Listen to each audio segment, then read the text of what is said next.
नोटबंदी के बाद आपने काला धन के बारे में भी जानकारी नहीं दी, कितना पैसे आए उसकी भी जानकारी नहीं दी। जाली नोट में 10 लाख करोड़ से ऊपर के लगभग कितने जाली नोट मनी का बैंक से गैपिंग है उसकी भी जानकारी नहीं दी। ये जीएसटी बड़े व्यापारियों के चोरी का सबसे बड़ा रास्ता है। एक कपड़े की कीमत है हमारी 200 रुपया और जीएसटी भी हम देंगे 200 रुपया। माननीय श्री पप्पू यादव जी। धन्यवाद महोदय। मैं माननीय वित्त मंत्री महोदया जी से ब्लैक मनी के बारे में जानना चाहता हूँ और नोटबंदी जो भारत की सबसे प्रधानमंत्री का स्वर्णिम निर्णय था, उस नोटबंदी के बाद आपने काला धन के बारे में भी जानकारी नहीं दी, कितना पैसे आए उसकी भी जानकारी नहीं दी। जाली नोट में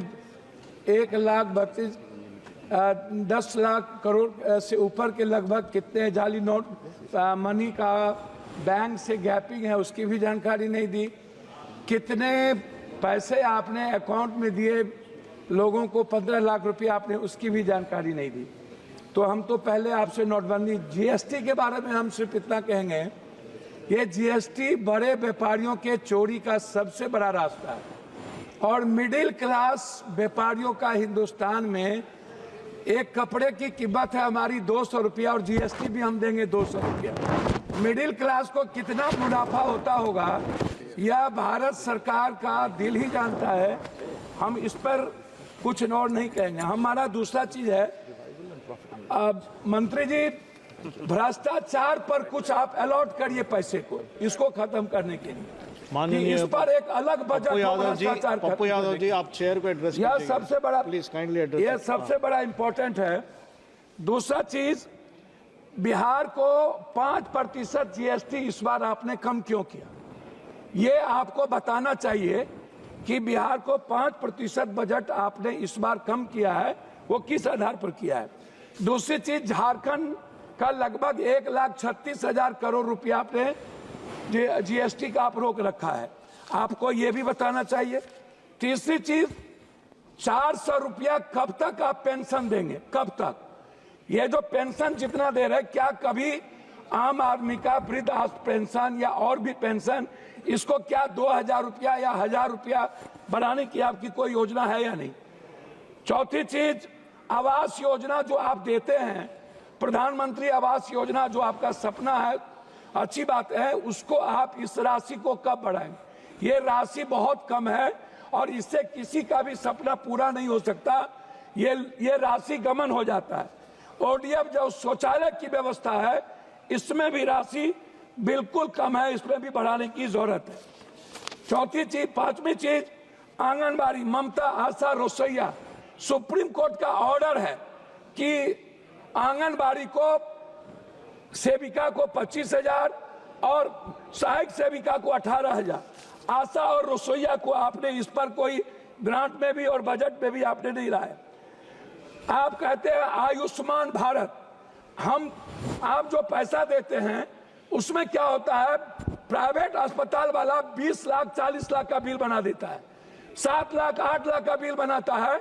आप सोचिएगा मिडिल क्लास और गरीबी रेखा क्या आयुष्मान भारत में आप ऐसा करिए मंत्री महोदया जी, अल्ट्रासाउंड, सीटी स्कैन, एमआरआई जांच और दवाई को आप फ्री कर दीजिए, आप मत दीजिए आयुष्मान, कृपया इतना चेयर को एड्रेस कीजिएगा, इतना चीज फ्री कर दीजिए। चौथी, सभापति महोदय थैंक यू, 2 लाख करोड़ रुपया हम पर बिहार में कर्ज है, 2 लाख करोड़ रुपया, और बिहार सरकार आज नहीं, चाहे जिसकी भी सरकार हो, वर्तमान हो कोई भी हो, उन्होंने और हमारे प्रधानमंत्री गांधी मैदान में विशेष राज के दर्जा की बात की थी। लेकिन जब हम लोग अटल जी के समय, हम लोग नीतीश जी और भी सभी साथियों के नेतृत्व में मिले थे, तो हम लोग विशेष पैकेज का एक बड़ा रूल दिया था। उसमें हम लोगों ने कहा था कि बिहार की जितनी बंद पड़ी फैक्ट्रियां हैं टोटल आप उठा लीजिए, सासाराम से लेकर के और जितने जूट मिल कटिहार से लेकर के जितने चीनी मिल है, सारी फैक्ट्रियां, इसको रिहेबिलिटेशन के लिए आप एक विशेष पैकेज दीजिए। उसको भी आपने नहीं किया। हमारी लगभग फैक्ट्रियां बंद हो गई। झारखंड में HCL से लेकर के लगभग 43% फैक्ट्रियां, गिरिडीह हो, धनबाद हो, बोकारो हो, स्टील फैक्ट्री हो, लगभग बंद हो गई। तो मेरा है विशेष राज और विशेष पैकेज। जब आप बात करते हैं कोई भी चीज, तो जरूर इस बात पर ख्याल रखा जाए कि विशेष राज पर आप क्या चाहते हैं। आप अपनी बात समाप्त कीजिएगा। तो सबसे बड़ी इंपॉर्टेंट है वो है प्रधानमंत्री सड़क योजना। प्रधानमंत्री सड़क योजना में सर बिहार दुनिया का सबसे गरीब प्रदेश है। आप इसको समझिए। हमारी जो GDP अभी जो हमारे यहाँ सर में हमारे यहाँ जो जाति जनगणना हुई है महोदय, उस जाति जनगणना में सामाजिक और आर्थिक और शैक्षणिक स्थिति दुनिया में सबसे निचले पदार्थ पर हम हैं। तो इसमें मैं चाहता हूं कि हर कीमत पर महोदय, आप बेरोजगारी भत्ता की बात मैं आपसे करूंगा। सबसे ज्यादा दुनिया में महोदय पलायन और सबसे ज्यादा बेरोजगारी बिहार की है, और निरक्षरता भी, मतलब एजुकेशन ग्रोथ हमारा सबसे नीचे है। और इसके लिए हम चाहते हैं पेंशन, छात्रवृत्ति, युवा बेरोजगारी कम से कम 5,000 से 6,000 रुपया आप देने का। अब मैं अपने क्षेत्र पर 1 मिनट में बात खत्म करूंगा।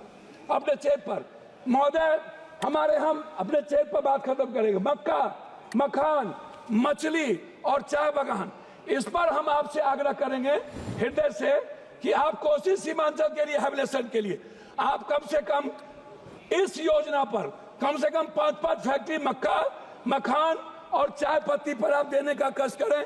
तीसरी चीज हाई डैम, हमारा सपना है हाई डैम, और जो नया भीमनगर बैरेज को रिहेबिलिटेशन के लिए, उसके लिए आपसे मैं बजट का 1 मिनट लास्ट करता हूं। अंतिम 2 बात है अध्यक्ष जी। पहली बात है पर्यटन। बिहार के निर्माण में पर्यटन का सबसे बड़ा भूमिका है, और बिहार के निर्माण में 2 भाग है, एक है बाढ़, एक है सुखाड़। सर लास्ट कर रहा हूं सर। उसमें जब 2 भाग है, उसमें क्या है कि सर हमारा 3 हिस्सा बाढ़ से प्रभावित है। हम लोग क्या होते हैं, लगभग हमारा पूरी योजना खत्म हो जाती है। उसके लिए रेल योजना पर बहुत बहुत धन्यवाद। रेल योजना पर आप माननीय श्री फ्रांसिस जॉर्ज।